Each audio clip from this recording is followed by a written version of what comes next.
Le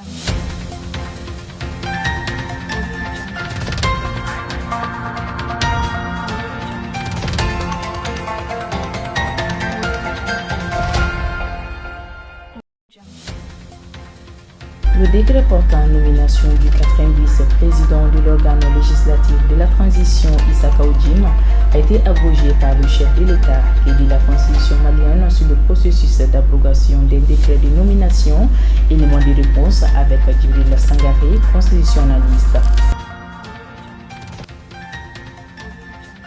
Déguerpissement des installations autour du mess des officiers des Badlabougou, les occupants se prononcent. Vous aurez plus de détails au cours de ce journal.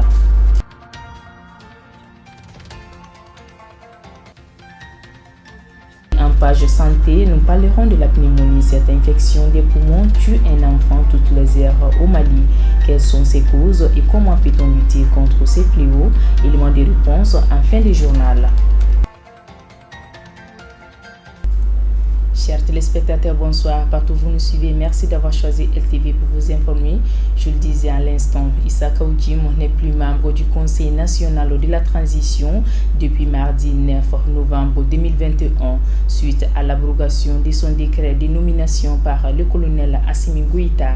Toutefois, selon Dr Djibril Sangaré, constitutionnaliste et enseignant-chercheur à la faculté des droits privés de l'Université des sciences juridiques et politiques du Mali, juridiquement, cette abrogation ne peut normalement pas concerner qu'un membre du CNT, car une abrogation partielle ne figure pas dans la constitution malienne. Il est interrogé par Mariam Keita. Quand on regarde généralement le décret, ça veut dire quoi juridiquement? Les décrets sont des actes à portée générale ou individuelle pris par le président de la République et le Premier ministre. Maintenant, le président de la République, je dis bien le président de la République, il dispose dans son article 46 de la Constitution malienne du 25 février 1992 les différentes abrogations des décrets de nomination, soit des membres, soit des collectifs. C'est-à-dire qu'il peut mettre une manière de mettre fin à la fonction des personnes qui ont été nommées. Je dis bien le président de la République parce que c'est lui qui nomme les personnes civiles et militaires dans les emplois supérieurs de la nation. Donc il dispose à ces différentes prérogatives aussi de mettre fin à la fonction de ces personnes qui ont été nommées par décret pris par lui ou par le Premier ministre. Juridiquement, la Constitution ne prévoit pas ces genres d'abrogation, ni la charte de la transition aussi ne prévoit pas non plus. Donc quand on regarde généralement, lorsqu'un président de la transition veut abroger un décret, il doit abroger tous les décrets de nomination de tous les membres du CNT en principe. Mais de faire une abrogation partielle, donc juridiquement, cela est inclassable. Cela est inclassable parce que ce n'est pas prévu non seulement dans la Constitution, ce n'est pas prévu non seulement dans la charte de la transition. Donc on peut dire que juridiquement, ce décret d'abrogation de M. Issa Kaoudim est inclassable. Parce qu'il n'existe pas une abrogation partielle d'un décret de nomination des collectifs. Le président de la transition devrait tout simplement abroger tous les décrets de nomination de tous les membres du Conseil national de la transition et tout en mettant en place un nouveau décret, en installant les autres dans leurs fonctions et en faisant partir Issa Kaoudim des membres du Conseil de transition malien. Nous sommes dans un état de droit parce que la constitution malienne du 25 février 1992 est en vigueur. Et la charte de la transition est toujours en vigueur. Donc Issa Kaoudim peut user de ses droits pour essayer d'intenter une action en justice contre l'abrogation partielle de son décret de nomination. Il faut tout simplement que nous nous conformons au droit parce que nous sommes dans un état de droit, quelle qu'en soit la situation exceptionnelle du pays, et qui parle d'état de droit parle de respect des textes et des engagements internationaux pris par le Mali et les partenaires bilatéraux ou multilatéraux. Et pour la deuxième fois, les occupants des alentours du MES des officiers sont soumis des déguerpir dans un délai de 8 jours. Cet espace, selon les résidents de ce secteur, servira de cadre pour la construction de l'école de guerre, comme annoncé par le président de la transition, le colonel Assimi Goïta. Notre équipe de reportage y a fait un tour. Dans cette lettre rendue publique le 5 novembre dernier, le maire de la commune 5, Amadou Ouattara, exhorte les occupants de déguerpir les installations tout autour du mess des officiers pour raison de sécurité nationale dans un délai de 8 jours à compter de la notification de la présente. Adama Koulibaly, revendeur de pièces détachées installé sur la zone depuis plusieurs années, nous explique sa rencontre avec le commandant du mess des officiers à la veille du Mauloud. En sigilen don an bɛ baara la, il y avait pas de problème. Bon, Mawuludu ɲɛkɔrɔla na commandant kura min bɛ mɛsi kɔnɔ a ye ne wele, ne taatɔ la a don n ye mɔgɔ kelen fara n yɛrɛ kan, an taara ka taa a lamɛn. A ye ɲininka ko bon ko anw de sigilen bɛ kɔfɛ yan nɔ, ne ko ouais n ko anw de bɛ yan. Bon ko sisan ko yɔrɔ nin k'a kɛra école de guerre ye, komi école de guerre kura ka ɲi ka dayɛlɛ Mali la yan nɔ, ko a bɛ sous-région bɛɛ la, mais ko Mali ta ma se ka dayɛlɛ fɔlɔ. Ko bon ko Assimi y'a exigé ko ɲinan k'an ta ka dayɛlɛ, ko n'o tɛ ko sous-région bɛɛ ta dayɛlɛ. Donc k'o kɔnɔna na komi yɔrɔ b'u bolo mais yɔrɔ in ma dilan ka ban fɔlɔ, donc k'u ye yɔrɔ min ciblé o kɛra mess des officiers yan nɔ.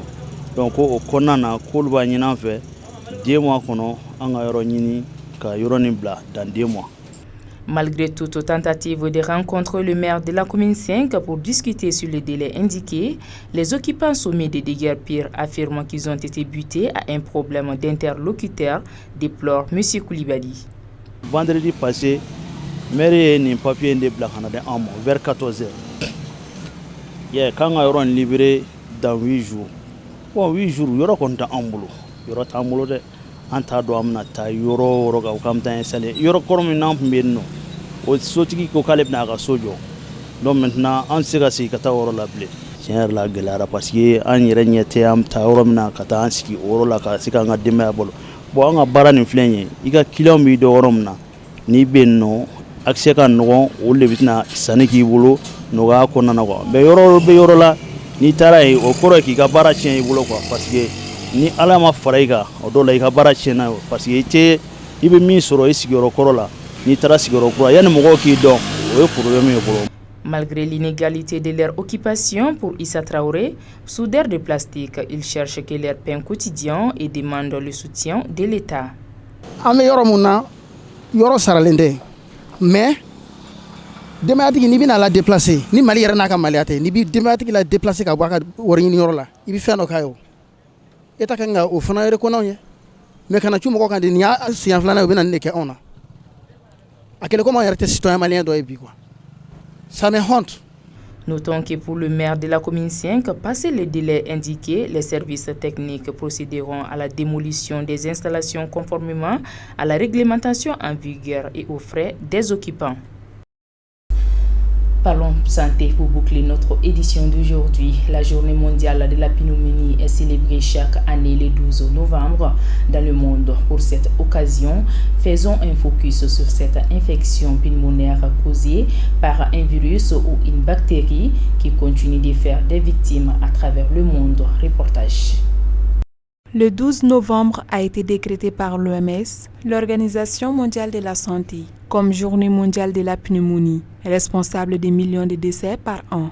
Au Mali, c'est la 2e cause de mortalité, avec plus de 17% des décès d'enfants après le paludisme. Elle se manifeste généralement par une toux, souvent accompagnée d'expectoration, d'essoufflement, de fièvre et de frissons. Malheureusement, les dangers liés à cette maladie sont souvent sous-estimés. Selon Dr Koné Salif, pneumologue au CHU du Point G, de nombreuses bactéries sont à l'origine de cette maladie, mais les espèces les plus fréquemment rencontrées sont les pneumocoques. La pneumonie, c'est une infection aiguë de l'appareil respiratoire basse qui est due à des bactéries ou encore à des virus. Cette infection s'attaque aux alvéoles pulmonaires. Les alvéoles sont des éléments anatomiques qui se situent au niveau de la partie distale du poumon. Donc, globalement, il s'agit d'une infection de l'appareil respiratoire basse. La pneumonie est causée soit par des bactéries, et soit par des virus. Et la bactérie qu'on retrouve généralement en cas de pneumonie est le pneumocoque. Mais en plus de cette bactérie, il existe encore d'autres bactéries. Et aussi, il y a des virus. Les virus qu'on retrouve généralement, il s'agit du virus influenzé. Il s'agit également de d'autres virus comme le virus respiratoire syncytial. Pour le docteur Koné, les personnes à risque de cette maladie sont le plus souvent les enfants et les personnes âgées.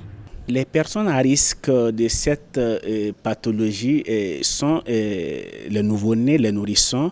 Il y a également les sujets âgés au-delà de 65 ans et constituent des personnes à risque. Les sujets immunodéprimés aussi sont des sujets à risque. Quand on dit immunodéprimés, il s'agit des personnes vivant avec le VIH-Sida. Il s'agit des sujets diabétiques. Ceux qui font aussi les cancers sont exposés à faire cette maladie. Il existe de nombreuses méthodes pour lutter contre cette maladie.